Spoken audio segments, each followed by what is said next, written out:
Hey, what's up everyone, Morey Croson here, and today we're going to be going over the 5 things you must do in order to create the most amount of force into the ground when sprinting, and we're going to start the video right now. This is the newest edition of the Performance Lab. Reach your individual goals. You don't want to just talk about straight line speed. We also want to talk about your ability to be quick. We break down your video. Let's make you into the quarterback I know you can become.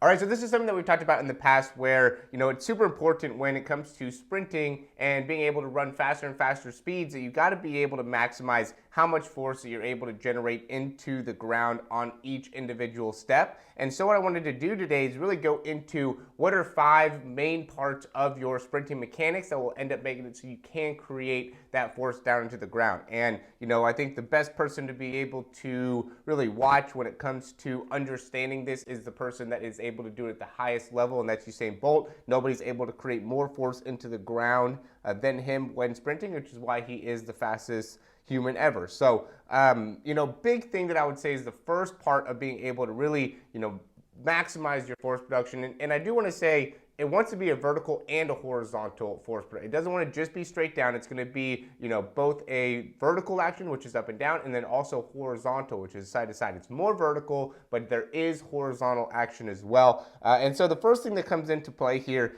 is how much height you're actually getting when you are, sprinting. So you can see Usain Bolt here is pushing off, and he is getting pretty high up off the ground. It's not like he is staying, straight horizontal here. He is getting an actual vertical force off the ground, right? He has to reach down towards the ground as he's sprinting through here in order to actually hit the ground. So the point being is that as you push off, you do want to be pushing yourself upwards here. And the second part is going to be having full range of motion within the legs. So, as you're going through here, and this is a common thing that I'll see, and there ends up really being 2 different parts of, what will happen. And one of them could be limiting the knee height, right? Not being able to get the knee all the way up. Or the other part would be limiting the extension of the leg as it's coming through. So you want to be able to really maximize the range of motion. We'll see, how Usain Bolt has such a full range of motion here, how he brings that leg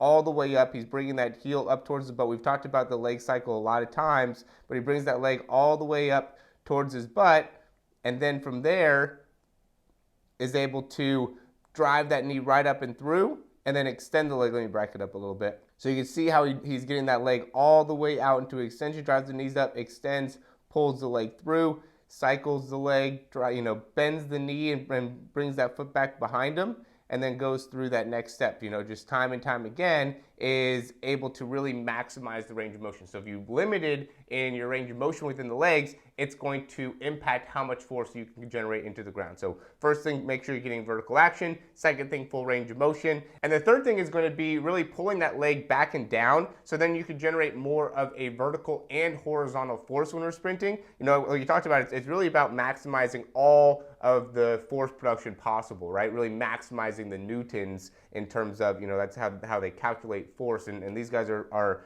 creating upwards of like 2,800, maybe even to 3,000, newtons of force.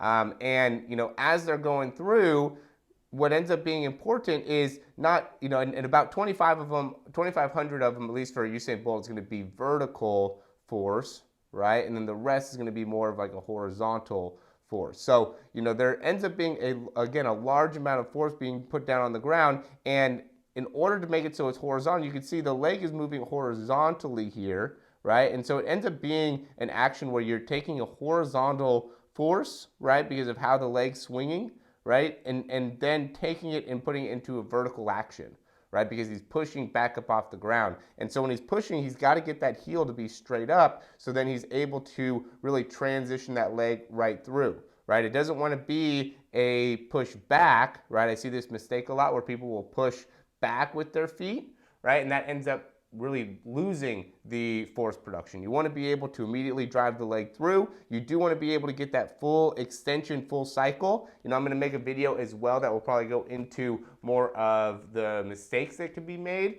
when it comes to, sprinting and how people end up, not correctly going through the full, extension, the full flexion and what that looks like. But for here, going into what you need to be doing, just make sure you're pulling that leg straight up to make sure you get full extension and then drive that knee through, because now you'll have the range to be able to get that leg out in front. And this is a common mistake that we'll see, is that as that leg comes out in front, people will go and be really limited, and they'll just kind of push straight down into the ground. And I'm going to quickly interrupt this video just to say, if you like the information, go and click that thumbs up, subscribe down below, and we'll hop right back into it. What I don't want you to end up having the mistake of, and I've seen this as well, is really thinking, oh, I need to be able to generate more force in the ground. I need to just like stomp hard on into the ground. And it's not about that. The two things that will end up happening if you try to just like put a lot of force into the ground, you'll take away the two things we just talked about. You won't be able to get as much vertical force, or vertical push off, right? You won't get as much height off the ground. And then you also won't be able to get a full leg range of motion. So it's not about really forcing yourself to put a lot of force into the ground, or trying to, be really strong with that part of it. That's going to be kind of a natural occurrence by you having that vertical push off, you having the full range of motion, you having the, correct leg swing with your front side mechanics and bringing that foot back and down as you're hitting the ground.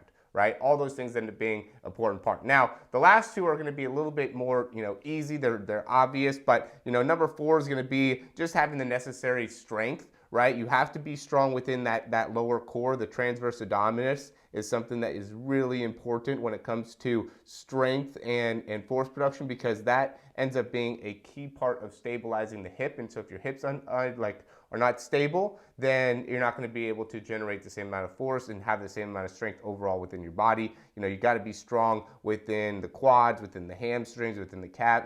Every part of your lower half especially has to be strong, but your upper half has to be strong as well, because a lot of your body comes from, or a lot of your momentum comes from pumping your arms and things like that. So you have to be strong, right? You have to be powerful. You're not going to be able to put upwards of 3,000 newtons of force into the ground if you're only, squatting 200 pounds, right? You just have to be able to lift a lot of weight, be a very strong person. And then the other part of that, the opposite part of that, I guess, is you got to be able to stabilize, right? So this is number 5, is when your foot hits the ground, you can't have a ton of extra action when your foot hits the ground. You have to be able to land with that knee straight, right? See how extended he is, and then he's able to just transition right back off. He's not, spending a lot of time bending his knee, right? He didn't have to spend a lot of time absorbing there. He's just able to transition right off the ground, right? So you have to be able to create the strength within the body, but a big part of being able to create the strength is also being able to absorb it when your foot actually hits the ground. So those two things end up being super important when it comes to, being able to run fast. Really, all 5 of those things are critical, right? You have to have all 5. It's not like you can, oh yeah, you have a good enough balance, right? Another part of that ends up being balance, being able to absorb, being able to balance, being able to control, all those things are critical within the lower leg. And it's not like if you are good there, then you don't need to be able to be strong, right? You have to be strong. You have to be able to generate the force, and you have to be able to control that force. And that ends up being a big thing with like pitchers and stuff like that too, quarterbacks. If you order to throw the ball harder, you have to be able to strengthen your deceleration muscles. Same type of thing here. If you guys want to be able to run faster, you have to be able to decelerate as well. And I don't think there's enough focus put on deceleration training when it comes to sprinting, because that ends up being a big part of what helps you in being able to run faster. Is how much can you slow down, how much can you control. And so again, those end up being the 5 things. Again, I'll go over them. It's 1, being able to get a vertical push off. It's 2, having full range of motion within your legs. It's 3, making sure that you're pulling that leg back and down, so you're landing right underneath you. Your foot wants to be landing basically directly underneath your body when you're sprinting. Number 4 ends up being just being able to really have a lot of natural strength and power within the legs. And number 5 is being able to control and stabilize and balance to be able to actually control that power as your foot's hitting the ground. So as always, if you like the information, go and click that thumbs up down below. Subscribe to the channel. If you have any questions, comments, or recommendations, you can leave those down below. Check out the description to find out a little bit more about some of the things that we do in terms of programs.